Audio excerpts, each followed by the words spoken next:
Alright guys, Revolve Russell here, and today I'm going to be reviewing WWE Payback 2017 on my notes right here. I do just want to say before I start the review, I've got a couple of pot vinyl to turn up today. I'll probably be doing that pickups video either later today or tomorrow.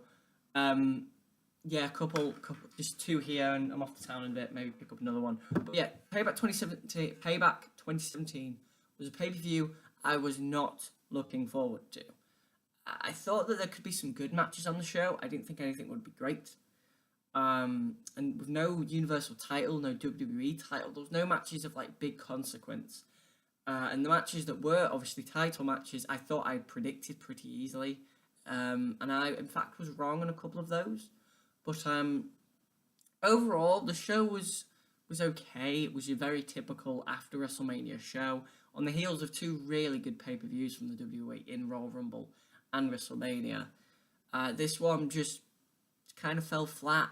I just don't think anything on the show is particularly memorable, and I won't remember anything on the show in terms of matches for about next year. So let's get into the show. Of course, I don't watch pre-shows because I'm not an idiot. On the pre-show first, there was Enzo and Cass beating Gallows and Anderson. I didn't see that happening, but good for Enzo and Cass. And then Finn Balor was interviewed by The Miz on Miz TV, and Finn Balor basically called out Brock Lesnar. That means Great Balls of Fire. Great Balls of Fire. What the shit is that for a pay-per-view name? Hate it. But yeah, Great Balls of Fire, we may be getting either Lesnar against Balor or Lesnar against the winner of the main event, which we'll get to later on.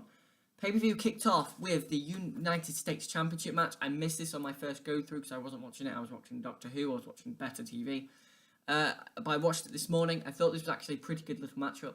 Not as good as their Mania match, but because it wasn't as spectacular, there wasn't as many great counters, there wasn't a pop-up powerbomb to a code breaker, there was no kick out of a code breaker or a pop-up powerbomb.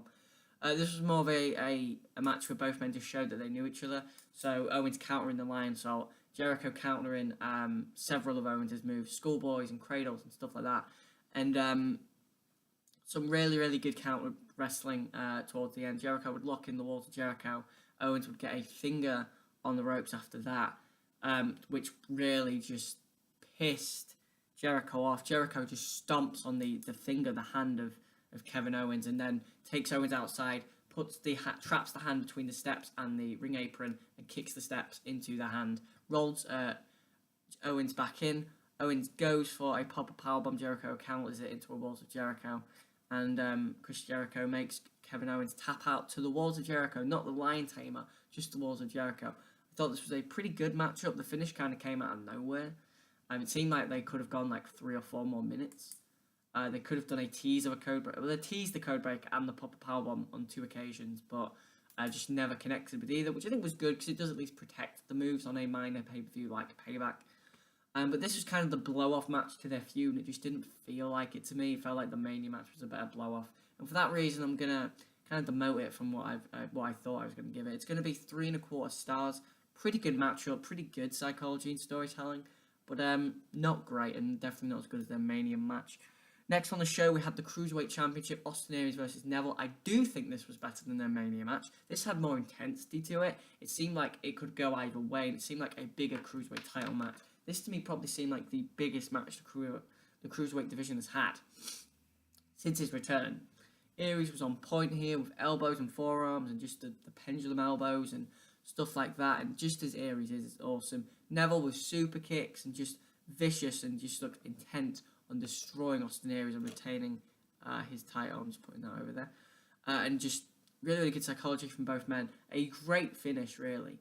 But before that, Neville, I think he teased the superplex and the Falcon's Arrow, but Aries, I think, hit a sunset for the powerbomb on Neville and then locked in that last chancery. Neville would, at that bit, pull the referee into Austin Aries and get himself DQ'd. Didn't see that finish coming, but outside of... when I look at the show for every finish, that was actually the finish I might have liked the most. Only because it's not a lose-lose. The fans are losing because it's a DQ finish on a pay-per-view, a title match. But neither performer loses. Aries had him beat, Neville retains the title. This was a good finish and a way to advance the story onto one more show where we could maybe do a 2 out of 3 falls match or something special for the for the final match in this feud between these two men. Again, this match 3.25 stars. Again, another pretty good match on the show. We moved into the Raw Tag Team titles. This was the best match on the show so far. Sheamus and Cesaro against the Hardys. Just great tag team wrestling from Sheamus and Cesaro. They cut off Jeff Hardy, then Matt would get in. They would then cut off Matt Hardy. Just insane, stiff striking, really, from Sheamus and Cesaro. They knocked Jeff's tooth out. They busted Matt open at one point. This was a welcome back to the WWE from Sheamus and Cesaro. And I hate it when people get injured, but here, it was a tooth, and it was obviously Shibata, his headbutt where he, pretty much killed himself. To Okada was silly. But here, at least it was just a tooth and it was just a bust open. I mean, I hope that Matt Hardy and Jeff aren't bad. I hope they don't have concussions or anything. But it wasn't too bad. Of course, the Hardys would eventually come back and Jeff would do a couple of dives onto Sheamus and Cesaro on the outside of the ring. But in the end, smart finish. There was a couple of botchy bits towards the end where Jeff was in the wrong corner for one. But in the end, Sheamus would catch Matt with a white noise off the middle turnbuckle for a great 2 count. Really believable near fall there. And then I believe Sheamus hit Matt with a tilt-a-whirl slam and Jeff would catch Sheamus with a swanton bomb and pin Sheamus. Good finish. Really like the finish. 3.5 stars to the match. But it was the angle after the match which was really, really one of my favourite things on the show. Sheamus and Cesaro shake the hands of Matt and Jeff Hardy and then leave. Matt and Jeff Hardy celebrate with the belts. Sheamus and Cesaro come back and attack the tag champs. They bro kick Jeff into the ring post, and then Matt takes a bro kick as well. So Sheamus and Cesaro are heels. I didn't see them on Raw Talk, but apparently they were awesome. So I'm very, very happy that Cesaro is a heel again. I think these two could do really, really well. 3.5 stars, very good match. Really enjoyed this. Moving on, we had the next title match. We're getting rid of all the title matches early on for some reason. This was the Raw Women's title match. Bayley against Alexa Bliss. Alexa Bliss's first pay-per-view match as a Raw superstar. I thought this was decent. It never got better than that. And Alexa Bliss hasn't had a great pay-per-view match. And that's down to the fact she's still very green. She's in the business for about 3 years. She's been in there as a mainline, top caliber superstar for about 2. So she's not a Bayley. She's not a Sasha Banks. She's not a Charlotte. I don't expect a great pay-per-view match from Alexa Bliss because she doesn't give us them. This was decent, though. A couple of bits of good psychology. Alexa really dominated Bayley a lot in her hometown. Bayley, of course, in her hometown of San Jose. And Bayley took the metal turnbuckle at one point and then would fight back. She got a really, really good 2 count off an elbow drop. Not a really memorable match outside of that elbow drop spot, which got a really good near fall. And the finish, which I thought the finish was very smart. It was Alexa Bliss going for the sunset flip out of the corner. Bayley would counter, kind of pull the legs down, go for that pin. 1-2. Alexa kicks out and kind of thrusts Bayley into the ring post. Bayley absolutely dazed. Alexa goes for a small package. 1-2. Kick out by Bayley. Bayley gets up. Alexa hits her with a snap DDT. 1-2-3 is the new Raw Women's Champion. Great psychology in the finish, and that's why I bumped my grade up a little bit.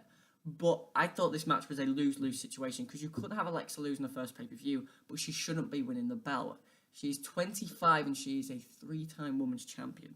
Trish Stratus was a 6-time. I feel like they're just going to push these women and give them 10 title reigns and make the belt fucking useless. But overall, decent matchup from these two women. 2.75 stars, decent. Then we had part 1 of the House of Horrors match, Bray Wyatt and Randy Orton. This did start in a house, basically. People have described this as very similar to the set of the Resident Evil 7 video game. It's pretty similar now I think about it. Very just kind of, I don't want to say hillbilly-y, but I guess that's Bray Wyatt's gimmick. I thought this was kind of cool, but it just was too serious. It didn't have any of that wacky charm that the Hardys, Delete series did, the Delete or Decay, Delete, Final Deletion, or, Tag Team Apocalypto. It just didn't have that real charm. And obviously, they fought, they threw each other into walls, and that was kind of it. And it finished with Bray throwing a refrigerator, not even on top of Randy Orton, because it hit him and then fell off him. So Randy Orton wasn't under a refrigerator, as much as Michael Cole, Corey Graves, and Booker T say he was not. But that was the end of part 1. In the end, Bray Wyatt would get in Randy Orton's limo and drive to the arena. Then we had the the most anticipated match on the show for me, which is Rollins and Samoa Joe. They've had some great work in Ring of Honor, but this match, it was very good. It just never really got to that great. And good back and forth, a feeling out process. We focused on the knee of Rollins again. We really do. It's great that we have a body part that Seth can sell, but it doesn't need to be every single match. We need to drop it at some point. And this match, to me, he sold it great, but this was probably the time to drop it. He sold it well on so many occasions, though, when Joe goes to flip him up and Rollins goes for that enziguri, but he can't get it because his knee gives out. And then when Rollins goes for a buckle bomb, and again, his knee gives out again. Just great stuff. Joe was great with his psychology, attacking the knee with leg sweeps, ascent onto the knee, which looked damn awesome. In the end, Rollins never really went for that V-trigger sort of knee. He never went for the pedigree either. He never went for any of his big moves outside of the frog splash, which he hit and got a good 2 count, which I really did like. The 2 count for the frog splash was a great nitfall. Joe kept going for the coquina clutch. At one point, towards the end, got it in on Rollins. Rollins walks to turnbuckle, does like the flip over, got a great 2 count off that. And then eventually Joe gets the coquina clutch in again. Can't wrap the legs though. He's got Rollins standing. Rollins with a cravat over the shoulder throw, and then hooks the legs. 1, 2, 3, beats Samoa Joe. Good finish because it keeps Joe looking strong. But it just like Rollins looked like he got lucky, which I don't think he should. He didn't look smart to me after that. He looked lucky. So I'm going to give the match 3 3/4 stars. Very, very good match. Very technically sound match. Just didn't ever get to that great, awesome stage like I really thought it should. Then we had part 2 of the House of Horrors match. Basically, Bray Wyatt came out to the building, and this basically planned out like I thought it did. Randy Orton appeared behind him with a chair just out of nowhere, kind of like The Undertaker used to, obviously.